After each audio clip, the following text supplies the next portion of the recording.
us to see more of like modesty, structure, respectability politics in fashion.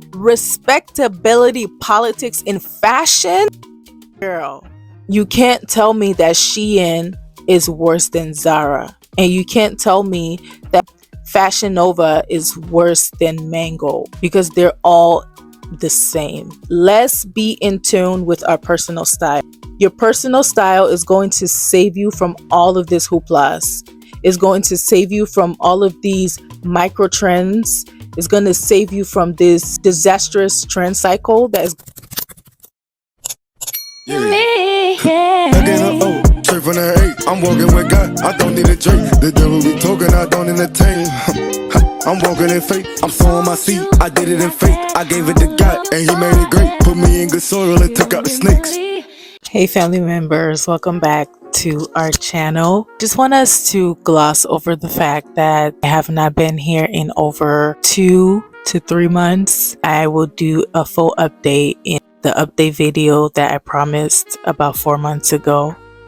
So I actually call this family meeting because you've seen it, I've seen it, we've all seen it. PrettyLittleThing is now modest and they are now conservative.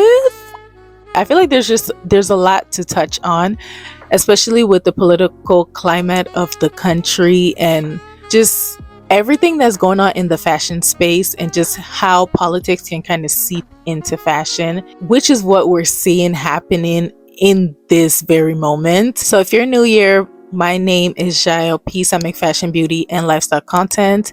If you're not new, hey girl, hey, welcome back to the family. We love to see a supportive queen. PrettyLittleThing is a fast fashion brand that has been around for a very long time, and they got pretty popular with the Baddie and Instagram model aesthetic. So their clothing are more for the girlies that be in the club and the girlies that like to be outside, and the BBL girlies. That is kind of just like the aesthetic of PrettyLittleThing, and they also kind of dibble and dabble into the Y2K aesthetic as well. Suddenly, was it like 2 or 3 weeks ago, PrettyLittleThing had a rebrand, and they gave their brand a facelift. So they went from BBL fashion, hyper feminine fashion, bodycon dresses, BBL and all of that, to more conservative, covered up, business casual, basically given like early 2010. Yeah. So to get a better understanding of why this is sort of happening, we need to go back to, I want to say 2022 till I want to say now. So there was this aesthetic, well, there is this aesthetic called the clean girl aesthetic. Some of you have probably heard of it through TikTok. And basically the clean girl aesthetic is for the clean girls, the girls that always wear minimalist jewelry, minimal makeup, skin like makeup, and they have a sleek bun and very toned down clothing and whatnot. That was trending for a very long time, and I even think it's still trending now in 2022. I was like, I'm going to give this clean girl aesthetic a try, because the girlies are like, this is the new thing, and apparently like this is the hip thing, and I didn't like it. I'm a maximalist to the core, as most of you already know. I was able to incorporate some of the clean girl aesthetics things into my style. Like I started to wear minimalist jewelry. I got like really dainty jewelry now, but don't get it twisted, I'ma still put on a maximalist jewelry and a maximalist outfit, because that is me to the core. That is me, and that's the tea. The girlies were like fawning over that. So obviously with, capitalism, once something starts to trend, the brands and the businesses are thinking, how can we capitalize off of this and make a profit? More of the brands, more of the fast fashion brands we saw started to lean in more to that aesthetic.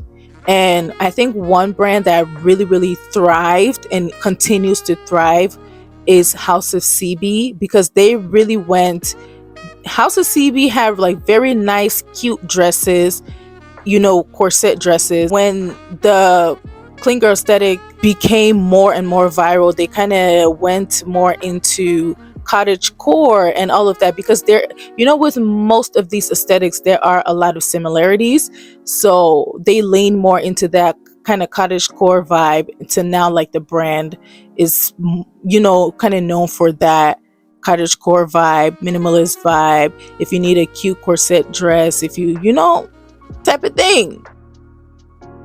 How this started to affect social media platforms like Instagram, Facebook, TikTok is we started to see more of influencers kind of doing, get ready with me, old money vibe outfit. First, when those things came across my For You page, I genuinely thought that the girlies that was like, oh, today's outfit is giving old money vibes. I thought it was just like a saying. I didn't know people were actually trying to look like old money. Like, to today, it still baffles me that the girlies are trying to give old money when the old money people are literally like, you can't sit with us. Like, these people, the money, let me not get into that. As of November 2024, we have a new president, and he is Republican. So what does that mean? That means that we are back into conservatism. It's been a while, hasn't it? But jokes aside, this has been on the horizon for a while. This has actually been looming in the back for a very long time. It's not like Trump, this is his first term, this is like his first presidency, this is his second term, and he was a Republican before, he's a Republican now. So how is this any different than before? During progressive times, fashion often tends to be very bold, very loud, very in your face, and very experimental and rebellious. So kind of like the Y2K, the Instagram baddie era, the BBL era, and what have you. So now that we are in more of like a conservative era and a conservative regime, I'm just kidding, it's not a regime, I'm kidding. It's kind of normal for us to see more of like modesty, structure, respectability politics in fashion. Respectability politics in fashion, girl. Trends like the office siren that was really, really on the rave around mid last year. Like, it was a thing and the girlies were eating it up. Now in March of 2025, the girlies are getting fired from their jobs. So it just goes to show you the kind of climate we are in, and how politics directly affects fashion, and the decisions that are being made by your political leaders directly affects your personal style, directly affects your spending habits, directly affects the trends that we see, the trend cycles, what is acceptable in society, what is acceptable on a day-to-day basis. So when you view this push to modesty in a vacuum, it seems not nefarious at all. It seems pretty innocent. What's wrong with people wanting to wear high neck sweaters and not showing their elbows? However, when you zoom out and view fashion for what it is, which is a part of our political landscape, then you realize that this push to women having to cover up and be modest is the alt-right pipeline at work. Clothing retailers revamping slutty fashion to go into more of this modest fashion not be viewed without also discussing how our politics in the US is skewing so far right. It starts with not acknowledging Black rights, LGBTQ rights, trans rights, and it slowly trickles down to women not having rights, not having autonomy over their body, as we can see with anti-abortion laws. And that is then finally illustrated in what retailers are pushing us to wear, which is covering up. We really have regressed. I am team women should wear whatever the fuck they want to wear, but when we start subtly encouraging women to cover up their bodies, it pushes a message: do not have autonomy over your body, You're right. There really is nothing wrong with wanting to cover up and be modest. But in 2025, it cannot just be seen as this innocent, oh, everyone wants to wear midi skirts. Like, no, it is happening in relation to our country taking 20 steps back when it comes to civil liberties and protecting women's bodies. What is a capitalist society going to ensure? They're going to ensure that they exploit our political regression. And that means revamping plastic clothes to include pilgrim fashion and all types of Amish foolishness to have more women buy into these conservative ideologies. And so it really is bigger than just wanting to be modest. One damaging thing that comes with conservatism and modesty fashion is also heroin chic. If you're anywhere on the internet, and by anywhere I mean TikTok, because that's where I be at, but most of the conversations that are surrounding this shift has to do with the slim culture and the girlies talking about nothing tastes better than being skinny, nothing tastes better than being slim, and all of that. So we are going back in time, and it's not cute. Have 15-year-olds, 16-year-olds walking around looking like 40-year-olds because they shoulder pads in these big old dong blazers, and they're in trousers. Like, and I'm not saying that don't dress that way, but what I'm saying is that you have to ask yourself why you're dressing that way. Why you're wearing those clothes when 3 to 4 months ago you were comfortable wearing a pair of jeans out to get a cup of coffee. You were comfortable just wearing like a really cute dress, a cute bodycon dress to go run some errands. But all of a sudden now you need to put on a blazer to go to the grocery store. You need to get your shoulder pads to go run your errands, and it's just given Hello. This is not going to be a very short trend. So after me personally, my personal prediction is that it's going to last the entirety of the 4 years. And if it doesn't last the entirety of the 4 years, it's probably going to last maybe two-ish years. It's just because of what I'm currently seeing with society and what I'm currently seeing with like how the country is going and how widely accepted this trend is. And also, I just want to make it a point to say that I'm not knocking modesty. If you've been on this channel long enough, you know that I have also been on a modesty journey, and my journey for me has been focused more on the posture of my heart and how to be modest in my heart before I start to be modest in my dressing. Obviously, now that I see my heart is transforming, I'm no longer into wearing some of the things that I wore before. But that don't mean I'm not gonna put on a bodycon or I'm not gonna put on a backless dress every now and then. But like I said, working on the posture of my heart. But I do think that if most of the girlies are into modesty like they're saying, it shows from the inside out, which, hey, I can't tell nobody what to do, I can't tell nobody what to wear, but I'm just saying that let's be in tune with our personal styles. Your personal style is going to save you from all of this hooplas. It's going to save you from all of these micro trends. It's going to save you from this disastrous trend cycle that is going. It's one thing to push modesty. It's another thing to push modesty with the fabrics in which you're pushing it, because you're telling the girlies we are going to be more frugal, we are going to save because we could possibly be going into a recession.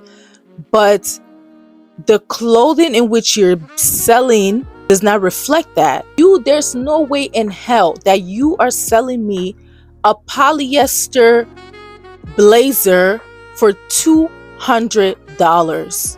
Hello? 100% polyester blazer. Really sometimes want people to sit down and think about the things that they're buying and think about the purchases that they're making, because PLT may have gotten a facelift, but baby, those are the same synthetic fibers. They just have a different marketing crew, I think, different models. They just have a different campaign. At the foundation of it is a money grab. I don't care what nobody says.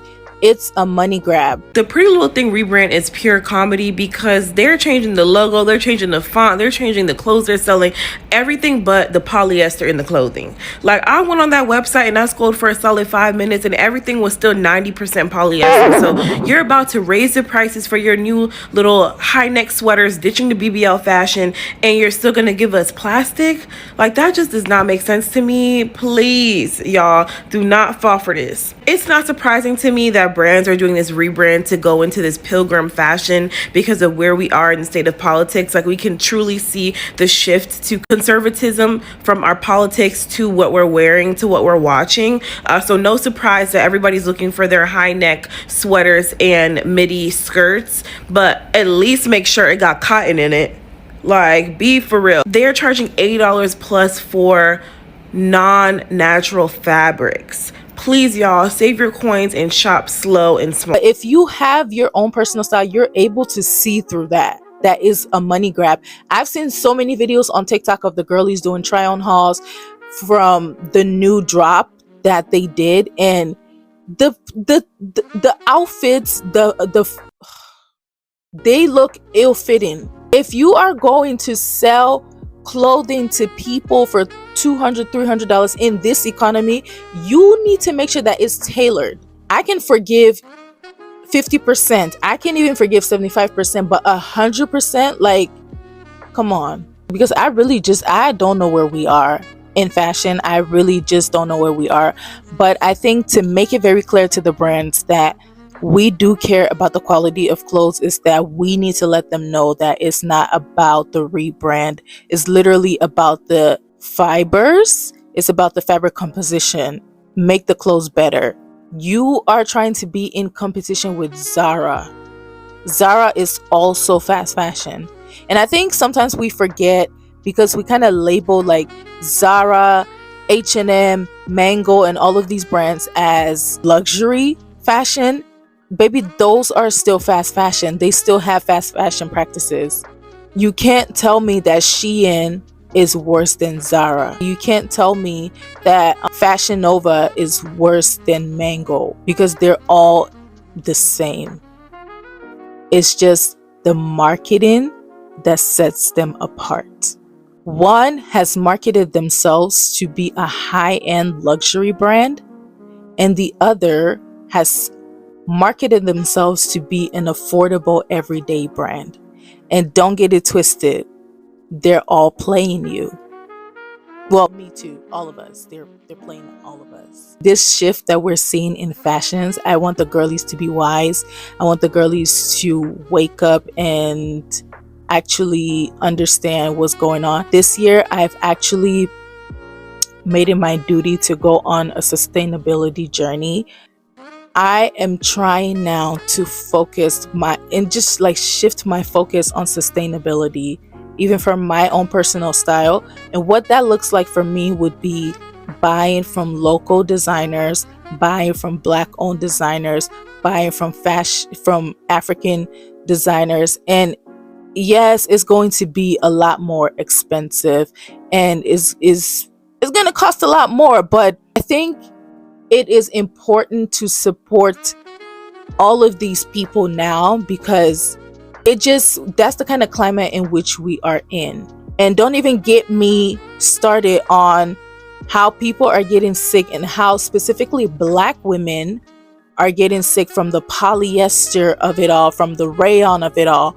And we're just not talking about it, and the long-term effects of all of these synthetic fibers that we're using on our bodies, on our bed sheets, in our underwear, and all of these things. So there's a lot of dismantling that needs to be done. And obviously I've rambled on for longer than what I thought I would, and I've just dibbled and dabbled into a lot of different topics. I feel like this conversation was very important for us to have and for me to just kind of touch base on, because it does affect you. That $5 dress that you're buying out of convenience, it does have an effect in the long run. Yeah, you may If we even just eliminate the factor of like the sweatshop, which is horrible, we shouldn't have to do that, but let's just be devil's advocate and just remove that. I hate saying that, but it also affects your health. Say that you don't care about the people that are suffering and struggling to make these things, and they barely have a livelihood or a good life or whatever. It's also going to affect you in the long run. In conclusion, shift that we're seeing with PLT and some of the other major fast fashion brands, it's not just random. It's not just something that they woke up and started to do. It has a lot to do with the political and cultural shift of the world. And like I said, this has been in the works for many years. Obviously, we've been hearing rumblings, and even in like the previous election in America, we saw what happened. And in most countries in Europe, the elections that is going on in those countries, we're seeing that there are more conservative views, and more conservative views are being more acceptable, which I don't have a problem with. Like, I'm not more conservative or more liberal. Like I said, this has been kind of in the rumblings for a few years now, and so this is just like the manifestation, and I guess this is like the cultural shift now. This is what the people want. This is what the girlies want. So as a fellow girly, I can't tell you if it's wrong or if it's right, but what I can tell you is just be intentional about the things that you're buying. Be intentional about the purchases that you're making, because the men them don't want to talk about it, but baby, we're on our way to a recession. Personally, that's what I believe. Hey, I'm not a politician, but I just from the look of things, we're on our way into a recession. So just keep that in the back of your mind. Think about that when you're making purchases. And like I said, maybe we can make this a thing where we support local businesses. If you guys want to do that, we can definitely do like a thing where we do like a group chat and we do something like that. As for me and my house, it's my plan for 2025. And I've already started saving towards it, because I'm trying to redo my entire wardrobe. Like, I want to confidently, when you say, I love this outfit, where did you get it? I want to confidently say that a local designer made this for me. And I understand that there is a lot of privilege to that, because obviously you need a stupid amount of money for people to be making clothes for you. And also, another privilege that I do have is the fact that I do know how to make clothes, and I do know how to make my own clothes. I say that all to say, at the end of the day, just be aware and know what you're doing, and know that there is a cultural shift, and we're going to see it more and more as the years progress in fashion. And I can't lie to you, I'm nervous, but I'm also kind of curious as to how this is all going to unfold and how this is going to play out. So as always, I do want to know your thoughts in the comments. Let me know what you think. Do you think that we are going backwards, or do you think that this will swing into modesty and conservatism is the way to go, and you kind of like it? So that's all I got for today. That is my rambling for the day. So thank you so much for watching today's video. If you do love this content, don't forget to subscribe. You've made it this far, just subscribe, join the coolest crew on the internet, and let's get it going. Until then, I love you guys so much. Bye bye. Straight from the 8, I'm walking with God, I don't need a drink. The devil be talking, I don't entertain.